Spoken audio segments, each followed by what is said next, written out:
Hei tid, så vi atter her vi en nødgjum parste av Gjerstamal. Og vi til en som avår, Anja Hansen som tek seg av det tekniske, opptøke og at redigere. Og så det Paul Ferre, og så Kjolver Daniel Adol Jakobsen. Ja. Og hette Gjerstamal, så ferdig atter å spørre Paul. Paul, hva ligger at du hjertet det? Ja, det vi 4 varene. Kjallsamt uttrykk, det står og det stender i årtøkene her, første årtøkene, og i omsetningen som har ta av et land, av Bibelen.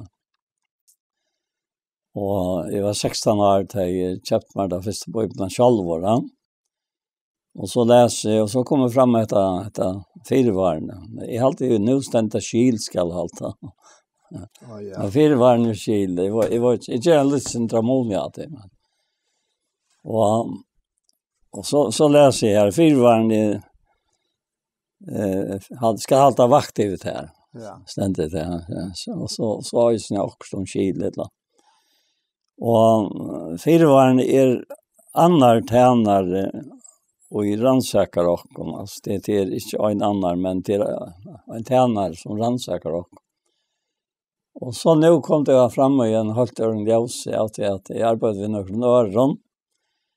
Og tog jeg les 4 pestbrevet 3:12, tog ei og herrens iver henne rettvis, og øyre hansare vendt til bønn torra, men asjon hansare møtetøymen som gjør ilt.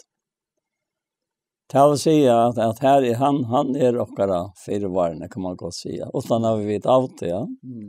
Det å vise sjølvån, det helt vaktivt der, altså. Og så tar jeg nå hoksa i omta og kom fram av hvor gammel som vi har skriva. Så stender her 4 varene gjør noe om seg. Helter øyn må være seg. Altså, det må være det. Det alt 4 varene som være det. Ikke det, va? Helter øyn må være seg. To i være løyka erst jo vartor. Og sier Herren, ta virke jøkken til. Tvärst och vart. Sier Jesus mildt reimor, legger år og annan begg. Sier ter frøyest sælor, verja moin tærna og negg. Og så kommer hit 17 verset som vi skulle lese. Samband med det 4. Vers 13 i 4 pestbrev, tror jeg. Og hver tann og kan gjøre at det kan ilt om tid ojen for en gåva. Akkurat, ja. Så nå det.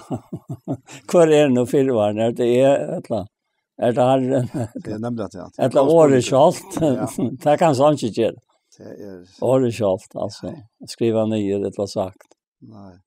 At det her fikk meg så at løyta noen år etter, om det tog inn at de bøttene kjøk, om de satt med bøttene for å nyre lese. Og så for Johannes først, og så for nok Assa, Aren, Åla. Men jeg vender jo gjør det noe for Assa. Døtrene, og i København, og opplevde noe som jeg omgatt jeg opplevde for et samband med det. Vi kom ikke engang for å bo i eller fram i en oppgang fra tøtjen som kører rundt i hjørnet, ja. Ja. Og til noen snærtåka. Og dette her at være vidkommende. Altså, for meg det gjør at det verger til, altså, hvis det er Herren som vet alle disse. Og så kommer hit 4-brukte inn i myntene, å være vidkommende, altså. Måste omkant bli så 4 varene, at omkant bli vidkommende, skjønner du? Akkurat. Altså, det at det for å spille sammen i Njøymer, ja. Og det heter 4-brukte som vi skulle stekke vid en av løt. Det være vidkommende. Det heter alle menneskens hørskant i Gjeransten, og vi vet hvordan vi ved grannen, og vi røyner alle tøyene, ikke å være overkommende, ja. Jeg minns ena for en med å si om jeg gikk ikke for bojen og ikke åkte på han. At han nevnte jo et eller annet sinneslitt brek, et loksvaret som sier han tror jo var blivet en såløs. Okay, ja. Sier det, men han sier det var med. Ja. Så sier nei, det var tog, og så jeg visste hva, ja. Og så minnes det en sommergång, altså, der man gikk om han til till han som sälte en liten dövrar han.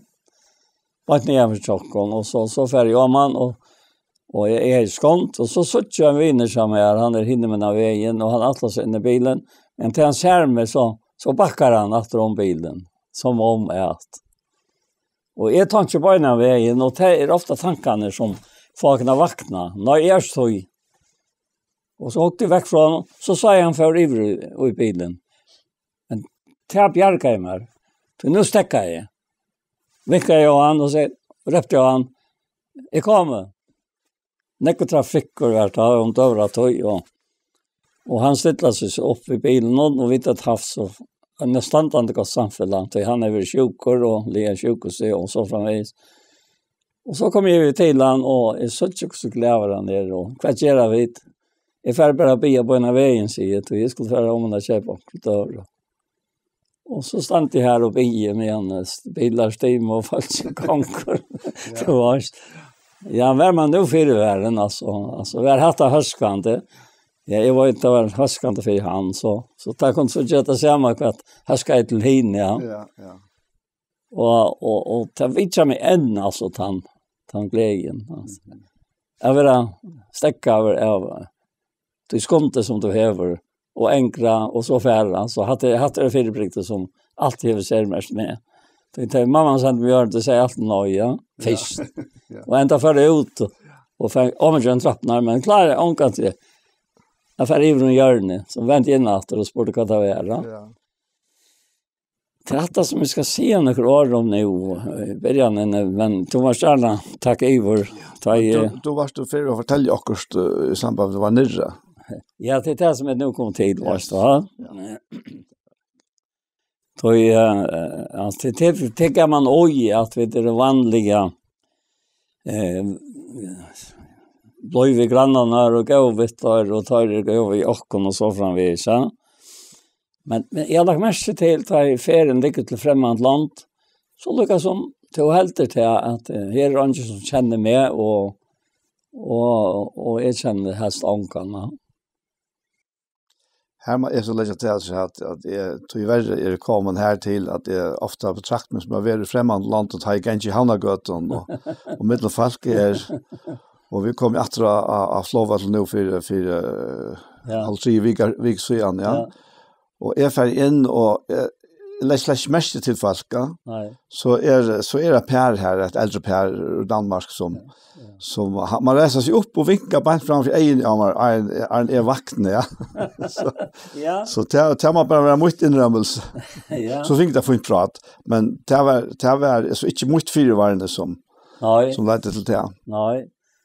Men så är det här att tar man kommer till främst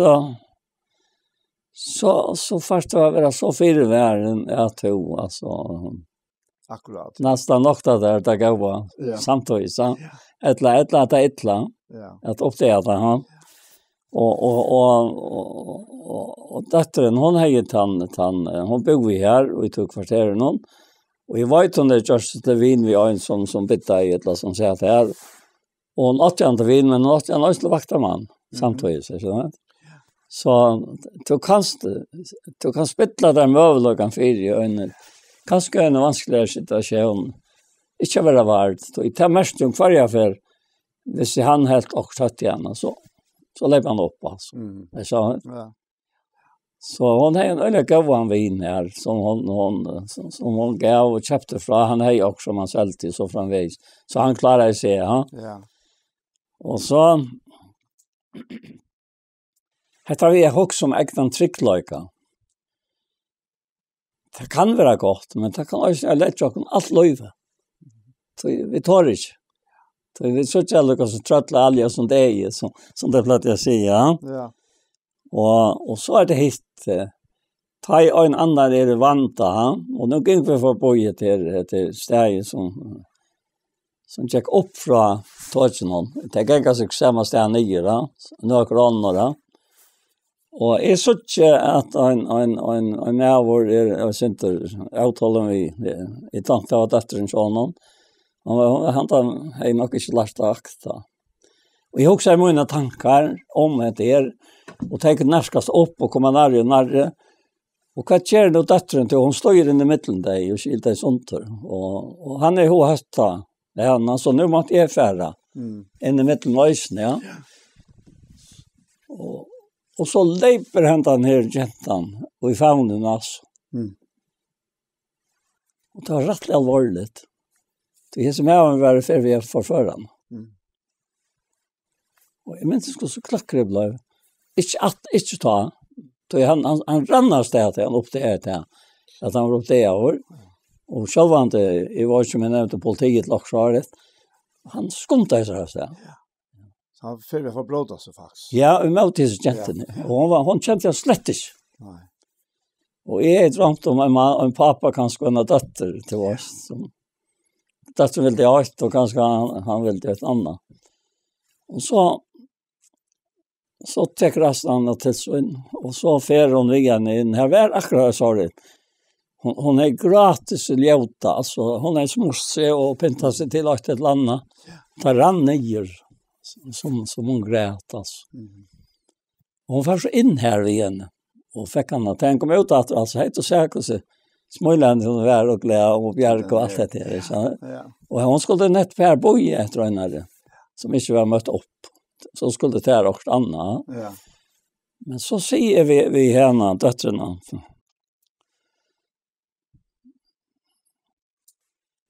Jag också med här inte av vanvida. Men det var så ordentligt med i åren. Det är så små som Jesus nämnde till och avvar och om inte att vanvida. Så inte till att till ånkan av så små och vanvida. Att jag säger till att ånklar tar i himlen så inte alltid andligt färg som i himlen är. Och kvart att det är störst att uttryck. Att nu var här och en frälsande ångel till ham. Så ser vi alltså.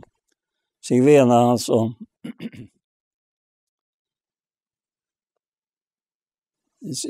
Hva upp det her da? Pappa, hun kastet egen i ham. Og jeg sa resten av seg. Og det var sørste utkall. Ja, sørst du. Ja. Han er helt ugjen, altså. Han løtt igjen, altså. Og leipet mitt. Og at det her er det som jeg husker om i det, ja. At det er at det kan feil av og halt at det vera. Og så tar man opp til at det ikke er så var andre som blandet som var på, ja. Jeg tror for virkelig at det er herre som er på i sånne her reisene. Ja, reisene. Ja. Tror at alltså jag måste vi tippa komma här och alltså hon huxar ju inte näka akkurat då. Men jag tycker herren vägran upp. Hon har alltid egna vissar. Ja, alltså jag visste att det var alltid okkurs. Ja. Allt kunde alltid vara okkurs. Akkurat, ja. Men vi var utför en tillfälle nu där vi var i Island. Och här var så inte gå såna tanke kvar från mer att läsa ner så var samma vimmar. Ja. Vi som ferieland var här vid Gullfoss. Ja. Och så var vi bara fan kvar sån läge fyrre till bussen. Det var så kallt. Ja. Och här var så störst plats här bussar kom efter feriefolkon. Och det var rättligt upp, ja. Och vi började gå och löta så kände bussen jockon. Ja. Och han kommer körande om man efter så ger svingar han och en öjlan boa så där snä. Och han är fer vi svinka. Ta är ständer en äldre mäver tunker och kruckon. Nej. Och vänder riktigt till bussen och han är fer vi svinka ner, ja. Ja. Och tala upp vi bajer upp och vinkar ju röpte och så stäcker han och tar väl det så pett efter till det så gamla som han fullständigt övervärande. Han visste inte något såna. Och så han tar så upp det kan vara så tackar han så hjärtligt att det var några amerikaner, ja. Tack så att. Men det var och chauffören själv han tackar också nice. Ja, själv inte. Så han inrömmer att han är bara hukt bant fram efter men han svinkar men han är ju helt synar resten, ja. Det var bara att det viskar inte några folk var här men det är mer var bara knappt han här då. Jag har sagt att det döm om att det samma. Ja. Alltså är man säger att Jag tar ju inte oss om egen alltså. Ja. Egen i hånd och i skonten och kasta efter mig. Jag drev om vi tog rastland lustig att ta emot det. Jag kunde inte känna en komma henne till hjälpar. Och det är ett nice. Ja. Och det är ett nice, det är snart. Och så tänkte man att det är verset. Till grunden är så talar skriften om det här vid alla tön och en hertjänst. Men det är en arvs i hertjänst. Annars tror jag att vi akkurat fortsätter där. Ja. Men detta säger att ånden som är i hertjänst leter sig fänka av omhågsan för som livet har ett uttryck. Ja, akkurat. Fänka av omhågsan för det som livet. Ja. Det är alla som är och i centrum. Och inte andra. Och kvöj tog han vill taknas till honom som tog han vid tjänast. Ja. Det här och Ja, jag tycker att det här att det är Herren och okkon som virkar, ja. Tog det naturliga tjåkon, och det är nog tjåkon alla människor. Ja. Det är nog bara halta sig vecka till det lättaste. Och det har vi höra atter och atter nettopp nere från kanske sälja med utomlands i hela tiden. Ja. Det är att det ser rävligheten hända för människor. Ja. Och det är fullt av folk runt om angegrupper. Nej.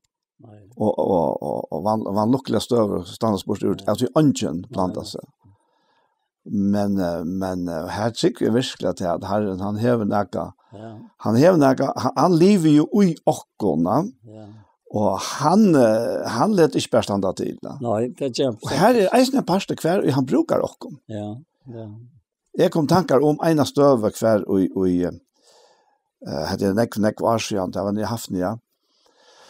Och det var så att Aklo i förrjun var ett nytt ta.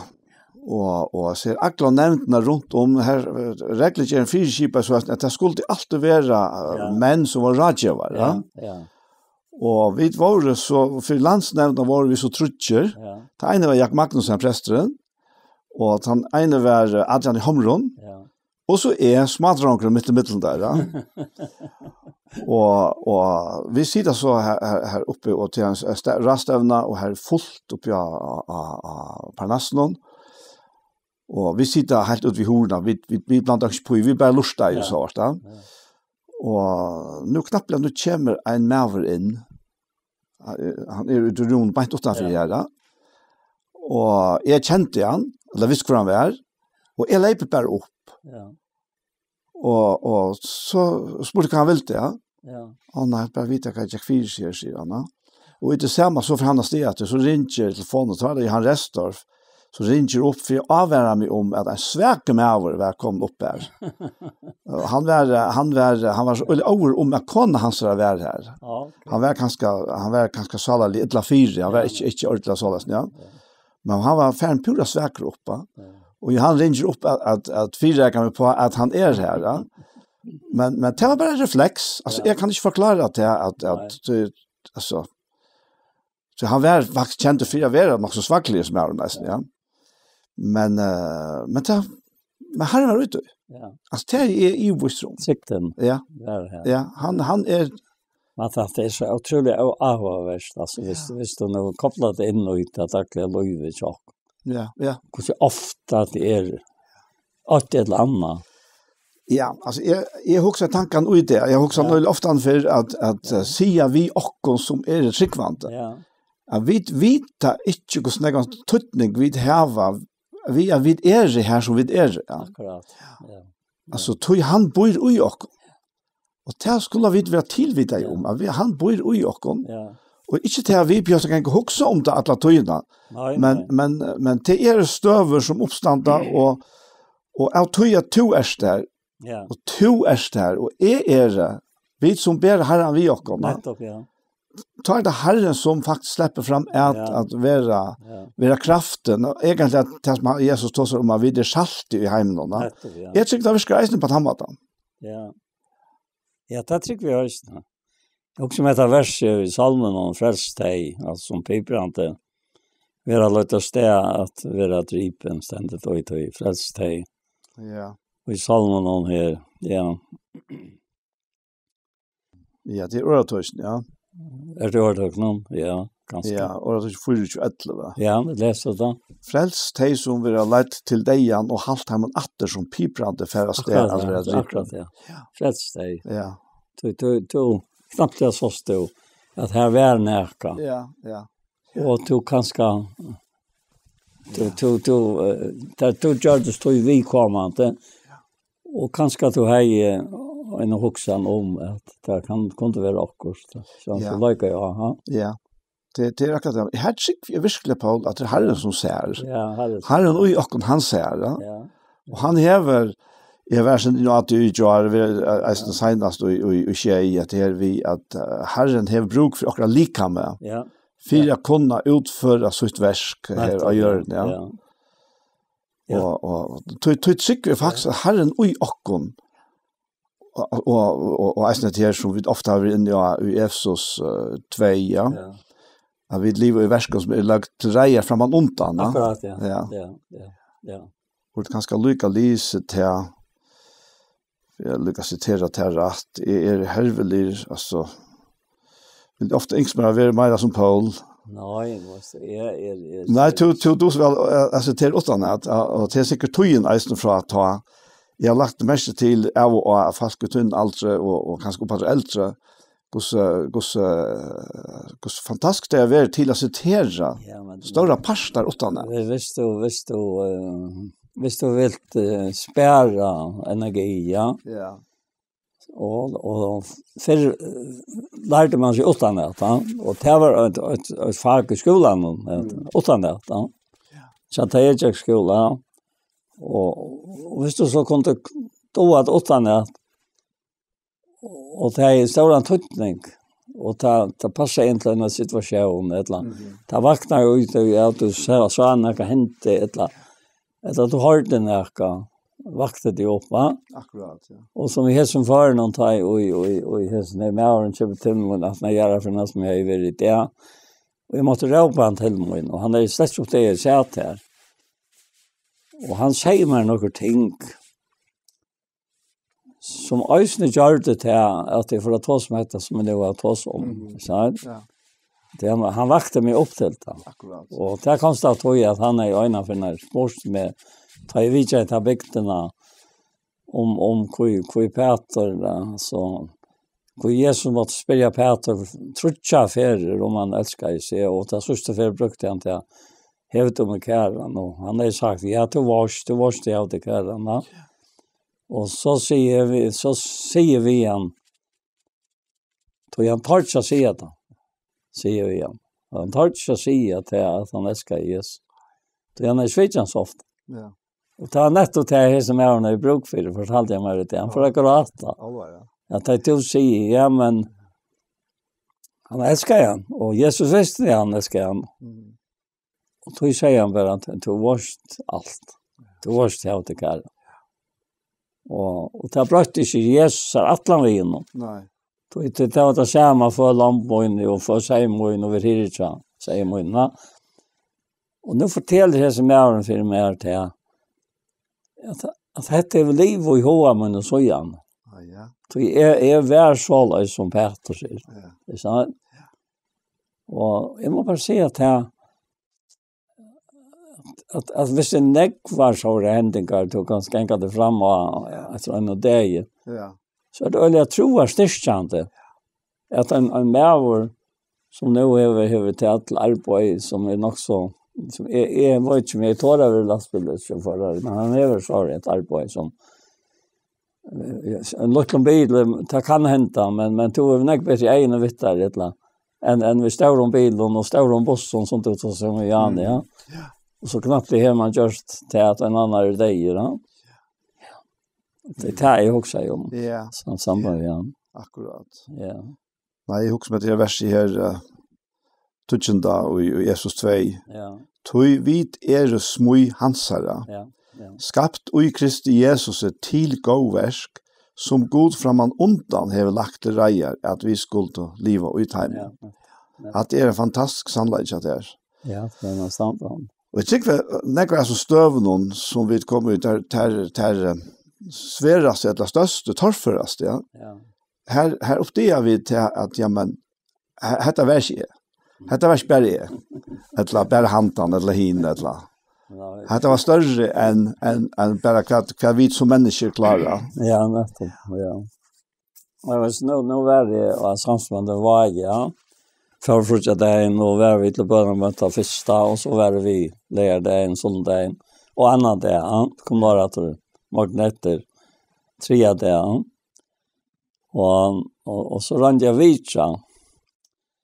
Och jag har alltid gjort det här. Alltså brukt höjna till att vidare. Och rann det gör att han nu att så som är ganska gjort det förr. Alltså. Ja. Så man är så kvick som man var förr. Och så var det en kvinna som gärna ville vidare och mannen känner. Men det är svårare. Och det är första kvitt som det och klockan är färden också längt. Och jag är i Sverige och så tänkte jag. Lät mig nog färra så att inte svårt och så var det. Och jag har självt uppleva en sån glädje i den här vitsen som känner till honom. Alltid väldigt glad. Men här för var en extra glad till hon var blivit så vajk och var så trång. Och han kom nästan väl upp i armen. Och mävren, nu är det mer mävren som är ivetid att göra allt detta forskjelliga. Och hon var han som inte orskade i mer. Kräfterna var omkara. Och så är det inne till Taimon och jag har samfällt vid dig och i fallet jag skulle inte skunta mig att säga att det var så dåligt att vara som vet om barnas. Och så var tog jag färre och så förre och jag tänkte att ja, hon var öliga vojk men kanske har en för att känna bättre, ja. Och så är det en annan dag var kommen och möter klockan 3 och så att möter klockan 8 och nej, alla så möter klockan 8. Men så upplever vi det som jag säger att nu kommer svigersonen och en syster in efter henne och mannen någon och det skundar sig att det och böjna vi slärdde den i rummet. Nu är hon här svär. Det var syster då.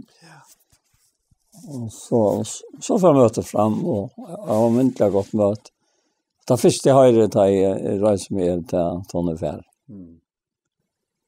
Och det blev en sorg man omyntar sig att hon är alltid väldigt så omätliga tryck och alltid väldigt vi i Atlant som kvinnor gör och så framvägs det var. Och jag är också vit jag hemma så Taimon föräldrarna kände det väl och fortsatte jag vit jag hinner syskene och så framvägs så. Och också till att pappan han la här till henne ta första tojerna av sin liv ja så. Så här var en band som bond och det störst. Och det är ganska synter ganska jag kände riktigt för en år fyra att lysas lukta. Då tar du upp i näka och jag kan näka var och då kommer av vitsa. Av vitsa är det samma som har inbjörd. Slett inte det samma. Då är det är det vanligt att inte färd in åt han bjöar. Så det är nog så vanligt. Ja. Det är rätt vanligt, ja. Men inte bjöar mer in till att jag vet att jag inte över en bjöar. Det kan alltid komma. Och så är det här. Nu kommer jag att lite här att ge var gator då. Att kvar är han och kvar är hon och nej, det är inte så han lunch och kanske han helt inte och så affärer. Och så gånger det till point in och i näka som ingen annan ska gänga sig in och i.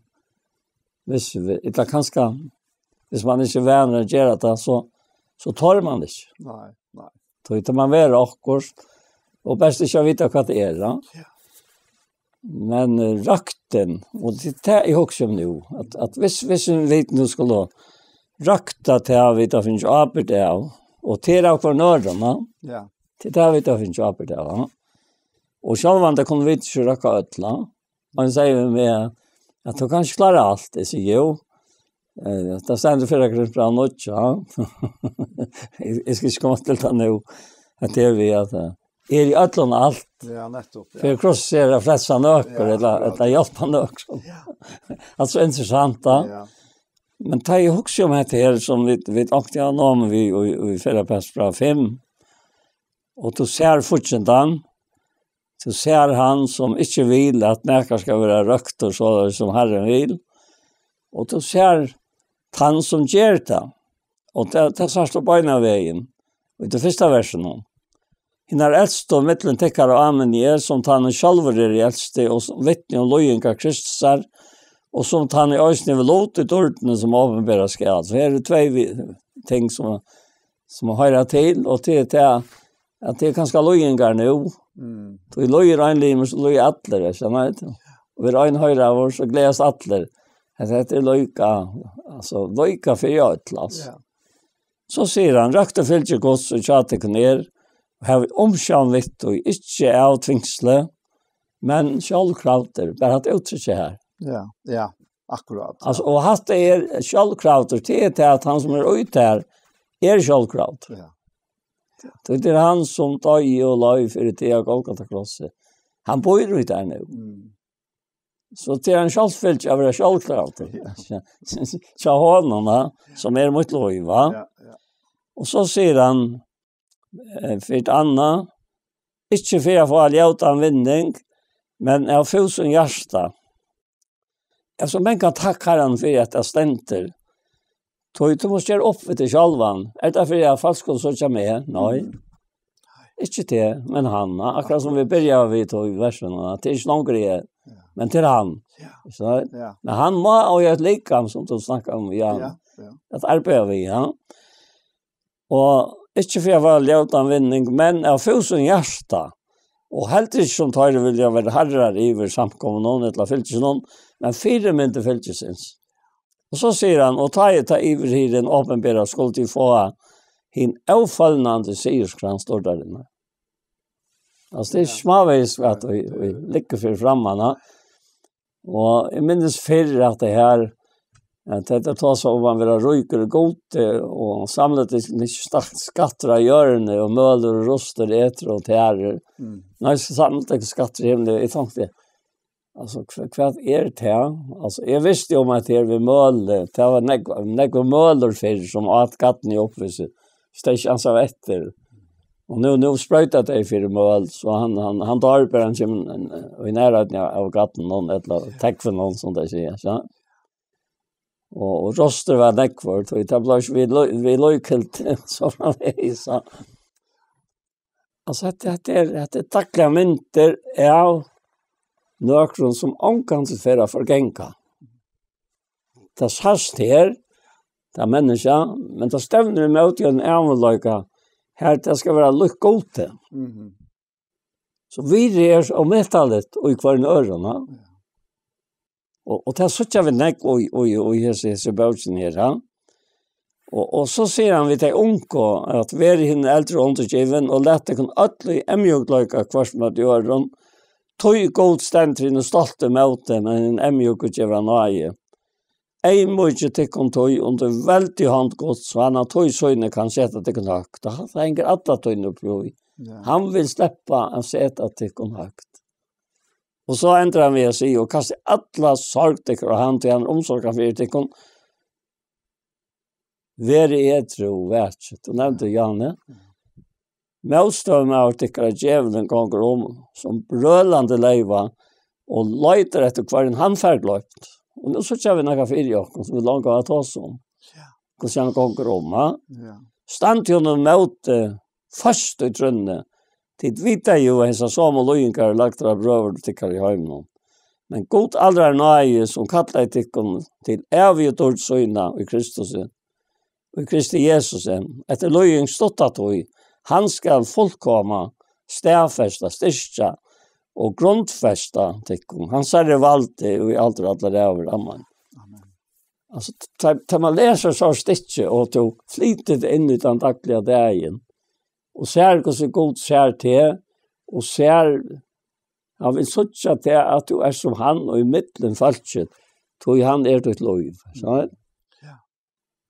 Det løye om man vil at fylkjas vi honom, ingen vill alltså vara som han vill. Jag har inte. Nej, det är så att det ja. Och det är ju ändamål här att vara som han vill. Ja. Ja. Nej, jag är alltid spänt på allt vad du säger. Jag säger nästan som jag som tar sig vid. Vi på testarna kommer inte av en. Ja. Till ett annat sida. Ja. Men det är inte så jag vet är det några själver som så. Nej, alltså annars lättast det styra på. Och det är alltså och hade för jag alla vägen, ja, nettopp. Alltså till ett och först verk som är några dagliga arbete, ja.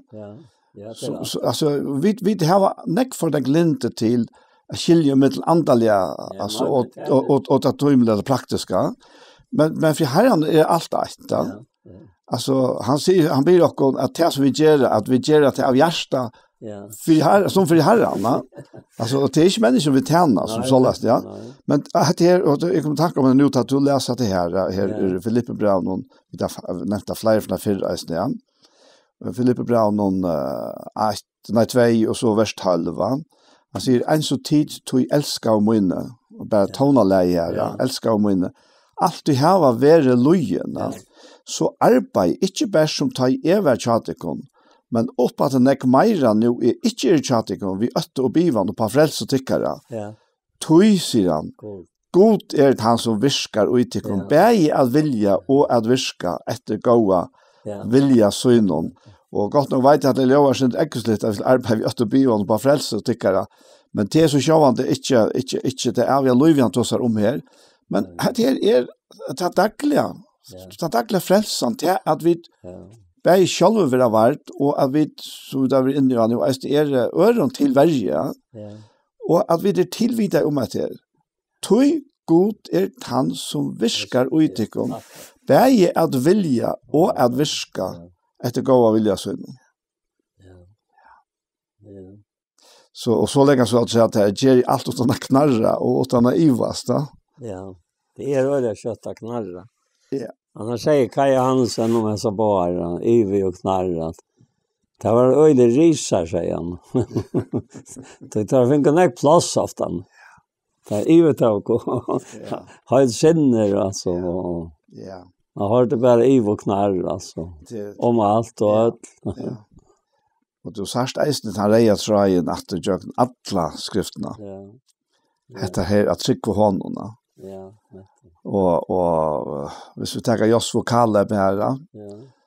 Ta kom att samma vi hinnon tutje som det var samma utamon. Passar. Ja. Att ta så hinner så bara gå allt om möjligt allt vär. Ja. Alltså gosse som nu när du risar att här nämnde jag fallt i landet här. Det var som risar, ja. Ja, passar ja. Det var som risar. Ja. Och där var mycket år han brukte här och så mycket av det där alltså egen där. Ja, och just det här att han tar dömt om att vinna alltså det samma börda vi har munbita alltså nettopp det var det alltså så det var inte näka nej det var inte det som tar det var så och men traditionellt nämnt tar så också om det är halv fjärs som Jesus sände ut man gav dem valt ut om ett land någon så ja och tar halv fjärs mans. Och tar kommer in och fjärs kommer glädjer åter till Jesus. Det tog ösne in i ett land han var han lutna. Ja. Ta minns då vad han säger vet du va? Läs inte över att antan är det kan lutna. Han glädjes över namn tycker uppskriva himmel. Ja. Och det tycker vi ösne att han glädjen som ett öje Herren och han är öligen tänkt till hans atlan vi ockorna. Vi vet inte så sätta och det nog i hans atlan. Ja. Kan han häver i hova. Så han är en perfekt atlan alltså. Fullkomna atlan. Ja. Bäj här i löven och så är det en som vi stämmer mot ja. Akkurat ja. Ja.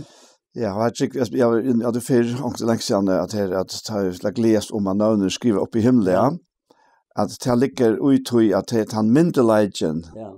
Att det är inte akkurat myndelaget som för näkran anta vitcha. Men det att han hever skrasset okon upp i himlen. Vi det hans alltså ampo.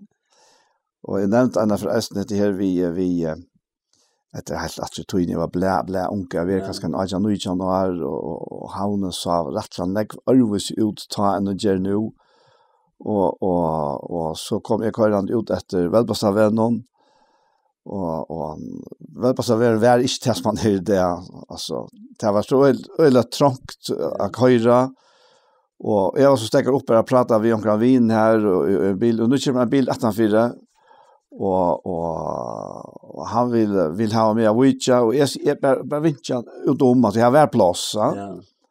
Nej, han får inte ställa för så kommer han ut då. Och jag skriver ut och nyare. Och så får han ner i lomma och visar politiskiltet så att han var inte politiklävarna. Ja, men så måste jag färra. Ja. Så nu var en myndelage i mig här. Alltså han var noterad som en myndelage. Ja. Och jag tycker att isen är att jag ligger och gör här att någon och skriva upp i himlen. Ja. Jag vet här finns det en myndelagan. Ja. Alltså i namn i Hansara. Och att akkurat navn registrerat som en myndelage här att göra det. Ja. Det är ju faktiskt det som han säger här i Efesos kapitel 1. Ja. Nu är det ute, så lycka till vi här här det sista som han nämner i kapitel 1 där att allt lei han under fötter hansara alltså god lei allt under fötter Jesus här och gav samkommen i han som hött iver ötlon men jag kan läsa det som är bant i åren här till att ta i han raste Jesus upp från dig och sätter han i högra hand så in i himlen högt i atlantik alla myndlaga allt vald og herradømme, og hvert navn nevnt ver. Ikke bæst i hese verden, men eist i kommande, alt lei han under føtter hansara, og gav samkomne han som hatt i ötlån, henne som likam hansara fyllt av honom, og fyller alt i ötlån. Så det er øyla videre sett høgt. Og så har vi ofta så låga tankar om oss själva, ja. Men vi har hand till högt, som allt valt lagt under, ja. Ja. Och vi drar så lika. Och vi drar så lika, va? och läser så nästa kapitel här i Efesos som så läser vi att vi är sett i honom. Och i det himmelska. Jag måste säga som Paul, jag tycker vi själva, sannfärd om det.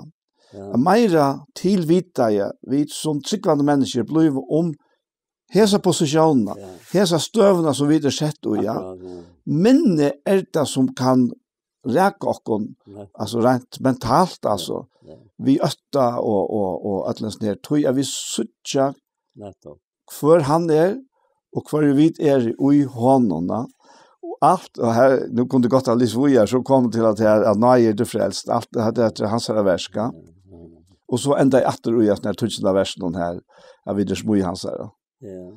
Så. Jag menar det är första gången slagsöka så det är alltid nekva söver och jag alltid det gör som man tänkte vi om där gamla och hur det handlar och hur det var och så det. Som helt bara till fältet det var bara så att det fann någon på att men det är alltid inte. Nej. Så jag minns det att det fortalte om en som kom till en slam och de meldade sig ut och samkom. Han är upplevt ganska också tjejligt av en ett år. Han tog inte vara med det. Och så säger en slam mot vi ja men gå som måste du färra till han som meldade dig in. Och han visste inte så ordentligt. Han fattade inte akkurat vad han var inte vi. Jo, säger han gå du måste färra till han. Han har ända fött av nötchen och tror att hansara. Alltså vi tar ju inte ut där utan bara att han vet att ha det tid. Så hvis du ska släppa på sjures ner och helt inte det värsta vär och i långkor. Ja, alltså är du kom trycka Jesus så är du bunden till han. Alltså så han får inte släppa där vi går och välja. Om du kanske finns där tankarna. Och man kan också om att det här hur väl han hej skil och hans här. Kvar man meldt av och kvar man inte meldt av till och hvis man brukar så i år som det till meldt av ja. Och det på att beundra mig akkurat att det här vi tog av vera godspads i sangren och skall ta vera till sol och måne och göra till. Godspads och det försatt det blöjve och så framvägs så i sangren och allt att stigar år ja. Men så också om motsättningen är att vara till alltså att det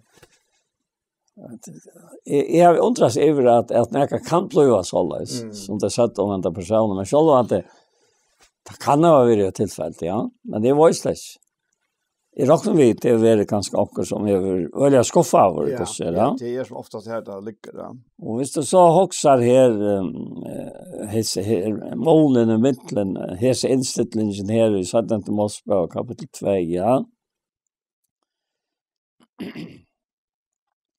Han säger till han vers 15 ger tar avmärk jag visar till självan fram som en rönter för god som arbetsman nu kommer det efter.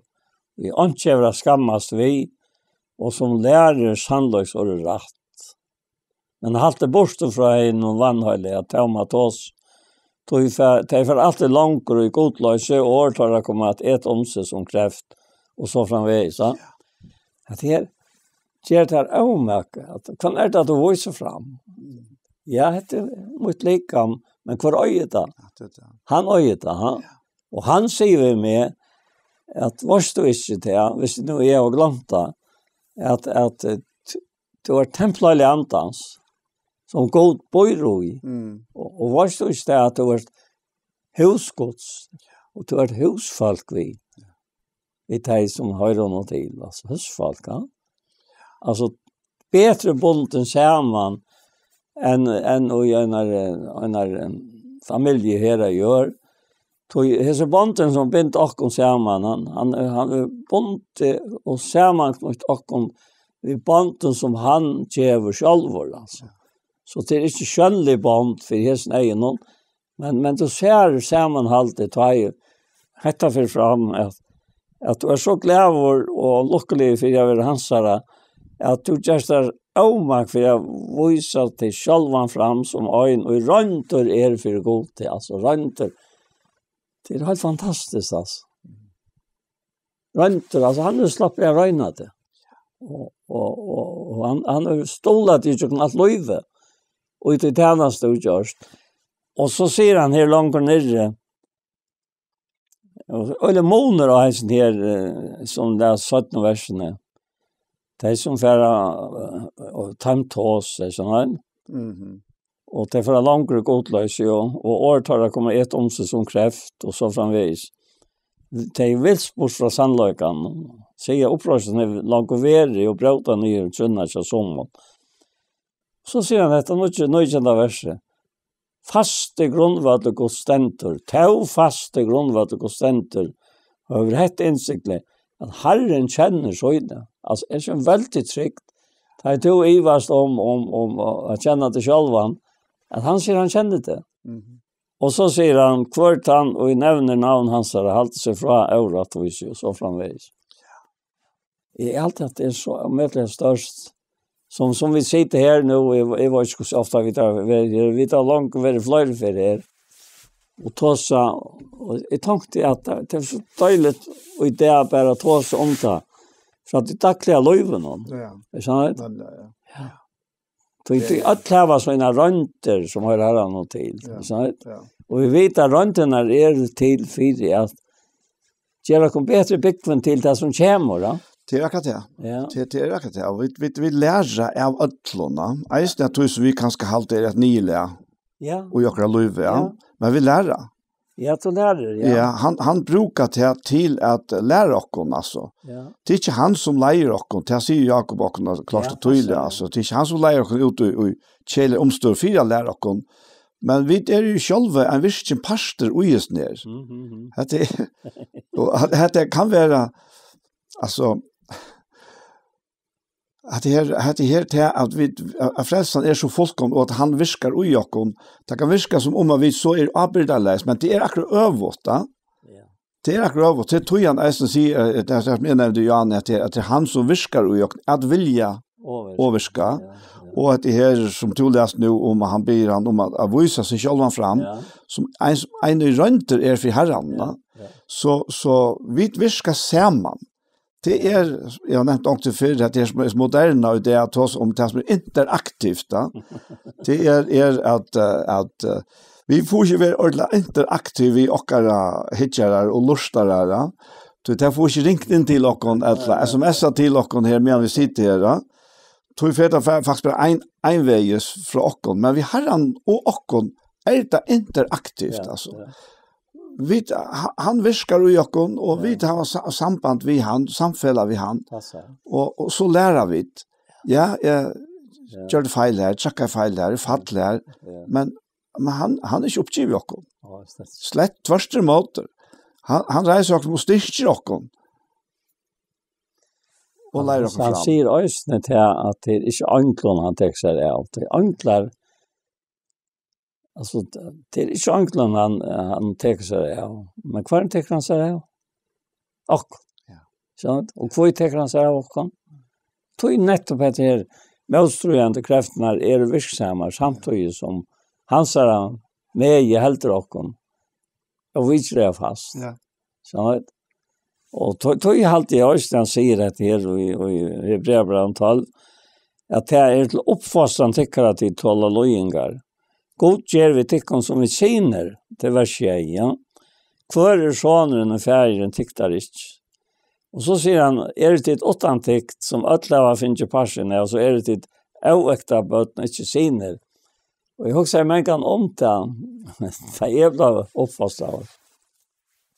Att jag alltid har ju bäst av tecknen alltså. Hon var ankat när korsparli som man säger alltså. Ankat när inte vante för att ta upp skatter av tøy som mamma och pappa det kunde alltid funnit på att. Nej. Men tecknen var så hon var så fast att det var det utomman alltså. Det var det inte bara smakat på solen. Nej. Och det var hon tog att det var så gav vi också. Så det var så gav vi också alltså. Och jag på en måte angat det skilt på som då man säger men det kan det ha varit att jag har varit tyckta i ohörskande ja. Det är minst ett om en sån som är som var sen kullalir och han har alltid väldigt stottlig alltså. Som är stottlig och andra är mer allvarsom och så är det andra som alltid är det samma. Och så en dag så var det också ett land han blev vi snacka om och så blev jag inte så strammor och så rann han ställt och jag brötte utskönt och så rann det bara från honom. Och han ändar ju i lasttrappen och han sätter sig ner och vänster mot mer. Och så har ratter ut som att om han inte så säger jag reist upp pappa säger vi han. Så svär jag med ratter han avvattnar mig totalt. Vad ska han säga? Nej, du är inte så säger. Nej, nämnde. Aren han alltså och jag så nej i han väl alltså. Nej, pappa, du är inte så ha. Och är så du var färdig. Han hade chatt då så. Nej. Och det är så positivt att det är. Det var det som låg i hjärtan. Det var det som var atlanen. Men det var kanske den hänten som gjorde det upp det näka som du inte helt vera så gott som det var. Ja. Så akkurat här förhåll ja. I samband med tekta. Ja. Då han gärta det är till uppfostran tycker att det talar god ger vi teckon. Det är uttryck här som vi känner. Ja. Kvar är sonen och i färgen tiktar inte. Och så ser han sen det sajtene framvis vi tar efter halt någon fädrar som tiktar. Vi tar då vidring för att ta imon. Skulle vi ta ikke mänkan vara färger, antarna, undergiven och liva också där till. Ja. Ja. Det är helt otroligt alltså. Det är akkurat det. Det har det sier bara hur så vi kommande det. Ja, det är så vi kommer. Det är alltså vi det är inte släppt på fjäll. Nej, Att la sig lokra egna check och så åtta tre nu för tojna loja. Som är det var ett landarmal att alla visste vad jag skulle vara. Bäg mamma och pappa och de som jag kom samman vid samkomne. Jag är passande nekva tajm som kommer med chanshuset. De visste akkurat vad det skulle vara alltså. Hospitaltid. Så att kvar fer hantan kvar kommer hantan överföringen från av tanken. Men det stämmer att långt smartrangen kännes om lagen vill rank eller rätt. Alltså ofta har vi undrat om det vers här och det är något ordentligt nå långt smartrangen. Du kanske kan låta efter det men jag ser det.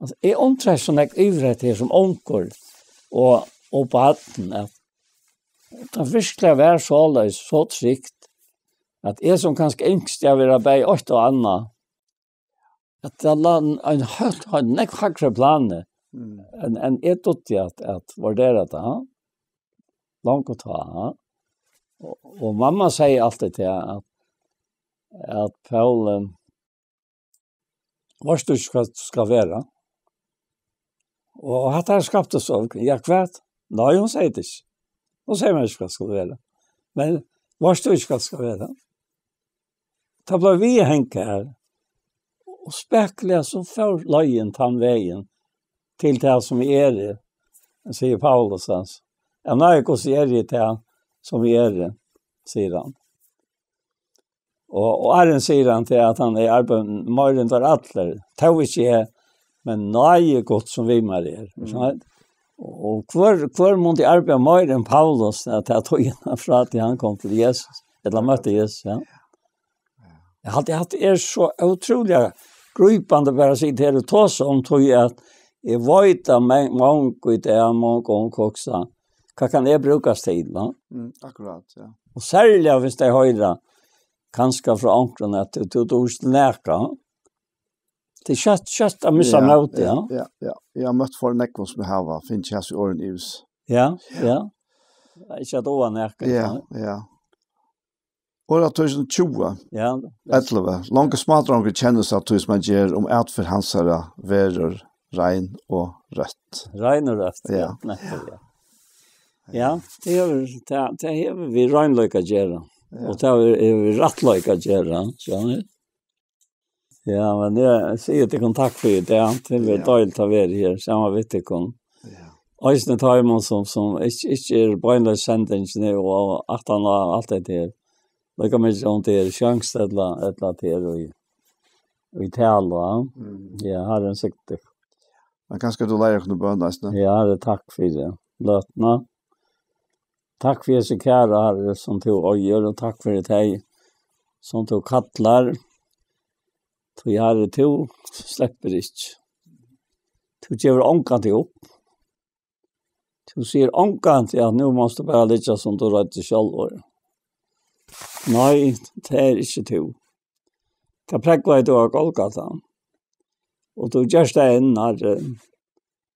Och tack för det och signa ut och gev till åkken Herre. Att här var det hjärstale att ingen känner sig utanför. Det är så avhuggligt tanke att näkar kan sitta och lusta och halta till att vi talar om åkken som näkar och jag en sluker inte kan komma nog i att den stora nöje. Det nöje tog åpenbara alla människor till freds. Och han vinner åkken upp avnokta godlöse och virran till det gynter. Liva samligt och rättvis. Och godelig hälsan höjme med av ett vanta till Herre att komma och jag nu vara vid ombrott och vara där lojk och vara rikt borste skottsarna möta där i luften så skulle vi alltid vara samma vi har annan. Signa okkom, tror som sitter här och allt det som vi har som värsta arbeta och signa allt det Herre som kommer och i nöje till inne. Det signa i detta vers i Jesu navn, ja. Amen. Så var hesen her parten av Gjerstamal kom det enda, og vi tror Anja Hansen, som tek seg av det tekniske, og Paul Ferre, og jeg selv, Daniel Adol Jakobsen, vi takkar så hjertelig for hesefer. Annars, om du har hoa at hitja etter parten av Gjerstamal, som avhør vært, så kan du fære inn av YouTube-kanalen til Iktus Sjønvarsp. Og her at jeg så vil eisne, så vil hente her sendt eisne sendt av Tjei Kristelig Kringvarp. Og til jeg hører så om meginparten av landet og tjåken. En annen fyr, takk for Jesus for.